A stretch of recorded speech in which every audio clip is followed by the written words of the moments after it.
Hello everyone, welcome to Easy Prep. Easy Prep job notifications में आपका हार्दिक स्वागत है।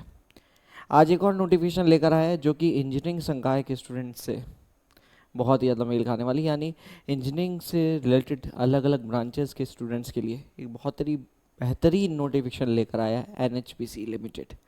अगर हम एनएचपीसी की बात करें, चूँकि एक नवरत्ना कंपनी है, पहले जिसे आप national hydro electric power corporation के नाम से जानते थे, एनएचपीसी लेकर आया है आप सभी के लिए कुछ जॉब नोटिफिकेशंस। तो अगेन कुछ हमारे इंजीनियरिंग संकाय से रिलेटेड स्टूडेंट्स के लिए और कुछ जेनरिक दूसरी है जैसे राजभाषा, और ये तो हम उनको डिस्कस नहीं कर रहे हैं। हम केवल इंजीनियरिंग से रिलेटेड, जो इंजीनियर से रिलेटेड जो जॉब है उनके बारे में डिस्कस करने वाले हैं।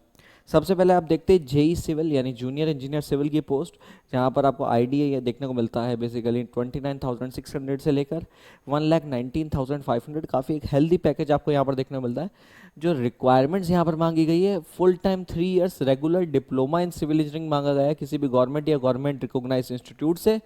मिनिमम 60% मार्क्स चाहिए जनरल, ओबीसी और ईडब्ल्यूएस के स्टूडेंट्स को, और 50% मार्क्स का क्राइटेरिया रखा गया है एससी, एसटी और फिजिकली डिसेबल्ड कैंडिडेट्स के लिए। ठीक है। Higher technical qualification like BTech और B without the essential qualification that is full time regular diploma is not eligible और अलाउड। यानी ये चीज क्लैरिफाई कर दी है एनएचपीसी ने कि आपके ऐसे स्टूडेंट्स जिनके पास डिप्लोमा नहीं किया, डायरेक्टली डिग्री किए हुए स्टूडेंट यहाँ पर मान्य नहीं है, एप्लीकेबल नहीं है। Diploma plus degree students eligible है। तो मिनिमम डिप्लोमा सभी स्टूडेंट्स का होना चाहिए। तो डिप्लोमा धारक स्टूडेंट्स के लिए बहुत ही बेहतरीन ये जॉब नोटिफिकेशन आपको देखने को मिलने वाला। तो जो डिग्री धारक स्टूडेंट्स है, आपको एक कंपटीशन मिलता था वो भी कम मिलेगा, और काफ़ी बेहतरीन आप जॉब पैकेज यहाँ पर देख सकते हैं। टोटल 30 इयर्स का जो एज लिमिट है वो यहाँ पर तय किया गया है। अगर हम यहाँ पर देखते हो तो मैक्सिमम एज लिमिट यहाँ पर दे रखी है लास्ट डेट ऑफ एप्लीकेशन पर, और वैकेंसीज इस कॉलम में आपको दे रखी है। ठीक है। तो मैक्सिमम एज लिमिट अगर यहाँ पर जेई सिविल के लिखते हो तो 30 साल की उम्र यहाँ पर रखी गई है। टोटल 109 पोस्ट है, जिसमें से बैकलॉग वैकेंसीज और करंट वैकेंसीज का जो बाइफर्केशन है वो यहाँ पर दे रखा है अलग अलग कैटेगरीज के हिसाब से। ठीक है। उसके अलावा आप देख सकते हो तो जेई इलेक्ट्रिकल यानी जूनियर इंजीनियर इलेक्ट्रिकल की पोस्ट पर भी वैकेंसी निकाली, सेम पैकेज है। क्वालिफिकेशन भी आप देखेंगे तो 3 साल आपको रेगुलर डिप्लोमा चाहिए किसी भी गवर्नमेंट इंस्टीट्यूट या फिर गवर्नमेंट रिकॉग्नाइज्ड इंस्टीट्यूट से। ठीक है। 60% और 50% का क्राइटेरिया यहाँ पर भी सेम है। अब इलेक्ट्रिकल डिसिप्लिन किसको माना गया है, तो यहां पर इन्होंने क्लियर बोला है इलेक्ट्रिकल के स्टूडेंट्स, इलेक्ट्रिकल एंड इलेक्ट्रॉनिक्स यानी ट्रिपल ई के स्टूडेंट्स, इलेक्ट्रिकल पावर और या फिर पावर सिस्टम के स्टूडेंट्स या फिर पावर इंजीनियरिंग के स्टूडेंट्स, ये सभी को इस पोस्ट के लिए अप्लाई कर सकते हो जेई इलेक्ट्रिकल के लिए। ठीक है। अगेन यहां पर भी क्लियर कर रखा है जो भी बच्चे केवल बीटेक वाले हैं वो अलाउड नहीं है, डिप्लोमा प्लस बीटेक अलाउड है, केवल डिप्लोमा अलाउड है। ठीक है। 30 years maximum age. Total vacancies आप यहां पर देख सकते हैं 46 वैकेंसीज देखने को मिलती है, जिसमें से बैकलॉग वैकेंसीज और करंट वैकेंसीज का जो बाइफर्केशन है वो कुछ यहां पर इस प्रकार से दे रखा है। उसके अलावा आप देखते हैं तो जूनियर इंजीनियर मैकेनिकल के बच्चों के लिए भी आपके पास यहाँ पर पोस्ट है। Again full time 3 year diploma आपको चाहिए, 60% और 50% का क्राइटेरिया यहाँ पर भी सेम है। मैकेनिकल डिसिप्लिन्स में किनको माना गया है, मैकेनिकल के स्टूडेंट्स, प्रोडक्शन के या फिर ऑटोमेशन इंजीनियरिंग के स्टूडेंट्स। ठीक है। केवल इन्हीं स्ट्रीम्स के स्टूडेंट्स है वो एलिजिबल है। टोटल आपको 49 वैकेंसीज देखने को मिलती है, मैक्सिमम एज यहाँ पर भी सेम है। आप जो वैकेंसीज का जो बाइफर्केशन है वो कुछ इस प्रकार से यहाँ पर चेकआउट कर सकते हैं। उसके अलावा जेई ईएनसी के स्टूडेंट्स के लिए यानी इलेक्ट्रॉनिक्स एंड कम्युनिकेशन के स्टूडेंट के लिए सेम क्वालिफिकेशन, डिप्लोमा चाहिए आपको ईएनसी के अंदर गवर्नमेंट या गवर्नमेंट रिकॉग्नाइज्ड यूनिवर्सिटी से, इंस्टीट्यूट से। बेसिकली 60% और 50% का क्राइटेरिया यहाँ पर भी आपको सिमिलर देखने को मिलता है। टोटल 17 पोस्ट है। अब यहाँ पर ईएनसी के स्टूडेंट्स किनको माना गया, इलेक्ट्रॉनिक्स एंड कम्युनिकेशन यानी ईसी के जो स्टूडेंट्स है केवल इलेक्ट्रॉनिक्स के, electronics and telecommunication, electronics and power या फिर पावर इलेक्ट्रॉनिक्स के स्टूडेंट्स, इलेक्ट्रॉनिक्स एंड इंस्ट्रूमेंटेशन या फिर इंस्ट्रूमेंटेशन एंड कंट्रोल। तो सभी ब्रांचेस के बच्चे यहाँ पर भी एलिजिबल है। अगेन यहाँ पर देख सकते हो टोटल 17 पोस्ट है। बैकलॉग ओबीसी की एक पोस्ट थी और करंट वैकेंसीज कुछ इस प्रकार से। ठीक है। तो सब जगह एक चीज क्लियर है बेटा, क्या आप लोगों का जो केवल डिग्री धारक जो स्टूडेंट्स है वो कंपटीशन नहीं होने वाला है। उसके अलावा सुपरवाइजर आईटी की पोस्ट भी है, उसके अलावा सीनियर अकाउंटेंट की पोस्ट भी है, हिंदी ट्रांसलेटर की भी पोस्ट भी है। तो ये अलग अलग पोस्ट आपको यहाँ पर दे रखी है। जो इंजीनियरिंग संकाय से रिलेटेड पोस्ट थी उनको हमने सबको डिस्कस किया है। अब यहाँ पर अगर आप देखते हैं कि सर ये फॉर्म की बात तो सही है, बहुत चीज़ें अच्छा लग रहा है, वैकेंसी का पैसा अच्छा खासा दे रहे हैं, रिक्वायरमेंट्स क्या क्या है, ठीक है।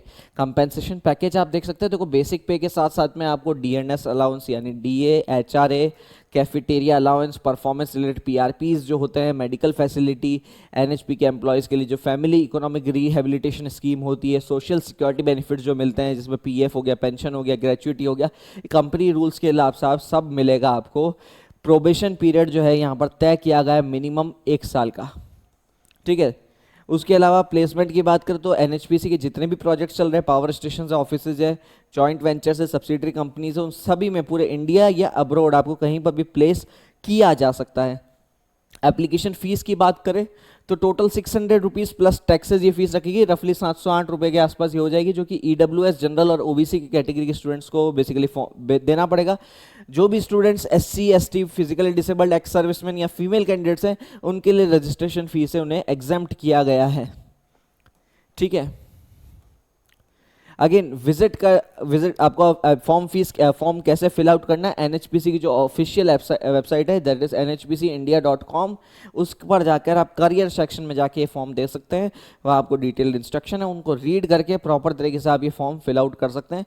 फॉर्म में कुछ आपको पीडीएफ्स भी संलग्न करनी पड़ेगी। कौन कौन से डॉक्यूमेंट्स आपको यहाँ पर अटैच करने हैं, मैट्रिकुलेशन या सेकेंडरी स्कूल सर्टिफिकेट आपको देना पड़ेगा डेट ऑफ बर्थ की एज प्रूफ के तौर पर। कंप्लीट सेट ऑफ मार्कशीट्स या सर्टिफिकेट्स देने पड़ेंगे आपकी क्वालिफिकेशन के हिसाब से, जो आपका डिप्लोमा का या बीटेक का जो आपके पास डिग्रीज है, मार्कशीट्स है, उनको आपको अपलोड करना पड़ेगा। कास्ट सर्टिफिकेट अपलोड करना पड़ेगा, डिसेबिलिटी सर्टिफिकेट आपको अपलोड करना पड़ेगा। उसके साथ साथ में आपको अपना फोटोग्राफ और सिग्नेचर अपलोड करना पड़ेगा, ठीक है। इनकम्प्लीट फॉर्म रिजेक्ट हो जाएंगे, लास्ट डेट से पहले अगर आपने फॉर्म फीस नहीं पे करी तब भी रिजेक्ट हो जाएगा। स्टैंडर्ड प्रोसीजर, ठीक है। सिलेक्शन प्रोसेस क्या रहने वाला है, यहाँ पर जो भी स्टूडेंट्स इस एनएचपीसी से रजिस्टर होंगे, फॉर्म फिल करेंगे, उन सभी को बेसिकली एक कंप्यूटर बेस्ड टेस्ट और रिटन टेस्ट आपको देना पड़ेगा, ठीक है। अब ये मिनिमम क्वालिफिकेशन मार्क्स जो इन टेस्ट में रहने वाले हैं वो जनरल, ओबीसी और जनरल ईडब्ल्यूएस स्टूडेंट्स के लिए 40% रहने वाला है, और SC ST physically disabled candidates के लिए 35%, ठीक है। अब ये मिनिमम आप स्कोर अगर क्वालिफाई कर ले तो उसका मतलब ये नहीं है आपको जॉब ऑफर कर दी जाएगी। इन ऑनलाइन टेस्ट के बेसिस पर बनाई गई मेरिट के तौर पर कुछ स्टूडेंट्स को बेसिकली डॉक्यूमेंट वेरिफिकेशन या डीवी के लिए बुलाया जाएगा फरीदाबाद कॉर्पोरेट ऑफिस पर, और इस प्रोसेस में सारे जो डॉक्यूमेंटेशन है वो आपका चेकआउट किया जाएगा और उस बेसिस पर शॉर्टलिस्टिंग की जाएगी, ठीक है। और जो शॉर्टलिस्टेड कैंडिडेट्स होंगे डीवी के बाद उन्हें ऑफर ऑफ अपॉइंटमेंट दे दिया जाएगा। तो ये सीबीटी टेस्ट जो होगा, जब आप फॉर्म फिल करेंगे आपसे 3 सिटीज़ पूछी जाएगी जहां पर आप ये सीबीटी टेस्ट देने की इच्छा जाहिर कर सकते हैं। तो कुछ सिटीज़ जो बेसिकली है जहां पर ये सीबीटी टेस्ट कराया जाएगा, जो कि है अहमदाबाद, बेंगलुरु, भोपाल, भुवनेश्वर, चंडीगढ़, चेन्नई, देहरादून, दिल्ली, गैंगटॉक, गुवाहाटी, हैदराबाद, ईटानगर, जम्मू, कोलकाता, लखनऊ, मुंबई, पुणे, जयपुर एंड रांची। अब इन सभी शहरों में से 3 शहर आप चॉइस कर सकते हैं on the basis of your choice. आपको फॉर्म के टाइम पर फिल आउट करने पड़ेंगे, लेकिन अगेन आपको कौन सा सेंटर अलॉट होता है, कौन से शहर में अलॉट होता है, उसका सारा डिस्क्रिप्शन एनएचपीसी के पास रहेगा। तो हो सकता है अगर मान लीजिए ऑप्शन नहीं होता तो 3 के अलावा किसी भी चौथे शहर में भी आपको एग्ज़ाम देने जाना पड़ सकता है। एग्ज़ाम के लिए कोई भी आपको अलाउंसेस नहीं दिए जाएंगे एग्ज़ाम देने के लिए। अब ये जो सीबीटी टेस्ट है, ये जो एग्जामिनेशन है, ये क्या होने वाला है, कितने क्वेश्चन होने वाले, क्या पैटर्न रहने वाला है, उसको भी डिस्कस कर लेते हैं। जो मीडियम ऑफ एग्जामिनेशन है हिंदी और इंग्लिश दोनों में रहेगा, 3 घंटे का यानी 180 मिनट आपको दिए जाएंगे। टोटल 200 मार्क्स के आपको क्वेश्चन देखने को मिलेंगे, यानी 200 सवाल देखने को मिलेंगे। यहाँ पर क्या रहने वाला है, for JE civil, electrical, mechanical and ENC या फिर सुपरवाइजरी आईटी के लिए या सीनियर अकाउंटेंट के लिए आपको ये 200 क्वेश्चन का पेपर देखने को मिलेगा, जिसमें पार्ट 1 के अंदर 140 एमसीक्यू होंगे आपके डिसिप्लिन से रिलेटेड। यानी जैसे अगर फर्ज करते हैं सिविल का कोई स्टूडेंट है तो 140 क्वेश्चन उसको पार्ट 1 में मिलेंगे सिविल इंजीनियरिंग से रिलेटेड। उसके अलावा जो आपके पेपर का पार्ट 2 या खंड 2 होगा उसमें 30 एमसीक्यू होंगे जनरल अवेयरनेस पर, और पार्ट 3 के अंदर रीजनिंग के 30 एमसीक्यू आपको देखने को मिलने वाले हैं, ठीक है। उसके अलावा राजभाषा ऑफिसर और हिंदी ट्रांसलेटर के लिए पेपर का क्या पैटर्न रहने वाला वो भी यहाँ पर मेंशन कर रखा है, ठीक है। अब मार्किंग स्कीम क्या रहने वाली है, हर क्वेश्चन का मार्क 1 मार्क होगा, यानी 200 क्वेश्चन है, 200 मार्क्स का पेपर होने वाला है, +1 और -1/4 मार्क्स, ठीक है। और जिस क्वेश्चन को आंसर नहीं दिया उसका भी कोई मार्क डिडक्ट नहीं किया जाएगा, जो कि आजकल कुछ एग्जाम्स में देखने को मिलता है। जो क्वेश्चन आंसर नहीं किया तब भी आंसर आपके नंबर डिडक्ट कर लेते, तो वैसा कुछ नहीं है। +1 -1/4 जनरल मार्किंग स्कीम यहाँ पर आपको देखने को मिलती है, ठीक है। उसके अलावा अगर हम देखें सर फॉर्म फिलिंग की डेट्स क्या है, तो उसको भी चेकआउट कर लेते हैं। मेडिकल फिटनेस जो इनके स्टैंडर्ड्स है उसके बेसिस पर आदमी फिट होना चाहिए, ठीक है, कोई भी बहुत ही क्रिटिकल स्टैंडर्ड्स नहीं हैं एनएचपीसी के, तो चिंताजनक कोई बात नहीं है।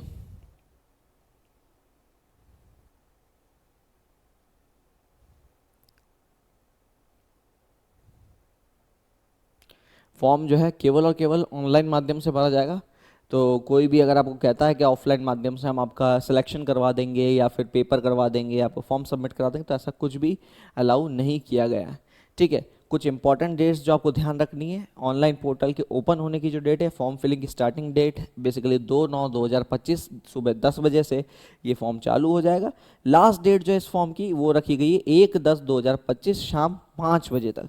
तो ध्यान रखिएगा, आप जो अपना फॉर्म फिल आउट करते हैं वो वेल इन एडवांस कर लीजिए, ताकि आपको एंड टाइम पर कोई भी समस्या ना आए। तो आई होप आपको ये नोटिफिकेशन अच्छे से समझ में आ गया होगा। तो जो भी स्टूडेंट्स खुद को एलिजिबल मानते हैं इन पोस्ट के लिए, जो जिनके पास प्रॉपर एजुकेशन क्वालिफिकेशन है, इस एज लिमिट में है, वो इस फॉर्म को फिल आउट कर सकते हैं। फॉर्म फिलिंग से रिलेटेड कोई भी समस्या आने पर आप कमेंट बॉक्स में कमेंट करके अपनी प्रॉब्लम बता सकते हैं, जिसका निस्तारण जल्द से जल्द किया जाएगा। तो ऐसी ही और जॉब नोटिफिकेशंस के लिए जुड़े रहिए आपके favourite online learning portal easy prep के साथ। Thank you so much guys.